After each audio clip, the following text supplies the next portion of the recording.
गांव में एक अमीर व्यापारी था जिसका नाम लालची सेठ था।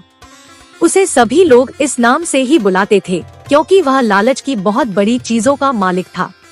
उसका मकान बड़ा, उसकी गाड़ियां शानदार थी और उसके बड़े बड़े कारोबारी संपत्ति में लाखों का मुनाफा होता था।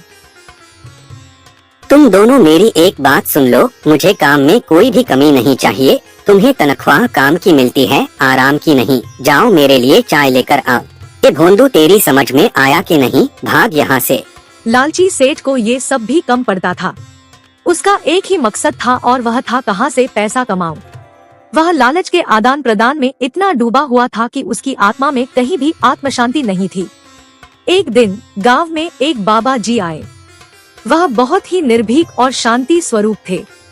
बाबा जी ने सुना है कि लालची सेठ ने गांव के अन्य लोगों को भी अपने लालच में फंसाया हुआ है और उन लोगों को सेठ के चंगुल से छुटकारा दिलाने के लिए वो आए थे। बाबा जी ने लालची सेठ को बुलाया और कहा, बेटा, तुम्हारा लालच तुम्हें अच्छा कार्य करने से रोक रहा है। तुम्हें अपने गरीब गांव वालों की मदद करनी चाहिए और उनके साथ अपना धन साझा करना चाहिए। मुझे अब तक लालच का सुख ही मिला है। मैं किसी के साथ अपना धन साझा नहीं करूँगा। लालच तुम्हारी आत्मा को बर्बाद कर रहा है। तुम्हें खुद को और अपने आसपास के लोगों को देखना चाहिए। लालची सेठ की बाबा जी से जो भी थोड़ी बात हुई, लेकिन उसने किसी भी बात पर ध्यान नहीं दिया। समय बीतता गया और एक दिन लालची सेठ की सेहत बिगड़ गई। उसे एक बड़ी बीमारी हो गई और वह बहुत कमजोर हो गए। सपने में उन्हें यमराज दिखाई दिए, जिन्होंने कहा, देख लिया, आखिर में कैसी हालत हो गई है। आज तुम्हारे साथ कोई नहीं खड़ा यहाँ। तुम्हें सब छोड़कर चले गए हैं। जीवन में पैसा तो बहुत कमाया, लेकिन व्यवहार नहीं कमाया। तुम्हारा अंत समय बहुत निकट है। अभी तक तुमने जो भी लालच से पूंजी प्राप्त की है, उसे गांव के उद्धार में लगा दो। जितने भी लोगों को कष्ट पहुंचाया है, उनसे क्षमा मांग लो। इससे ही तुम्हारा उद्धार होगा। ये सुनकर लालची सेठ की आत्मा अंदर से कांप गई।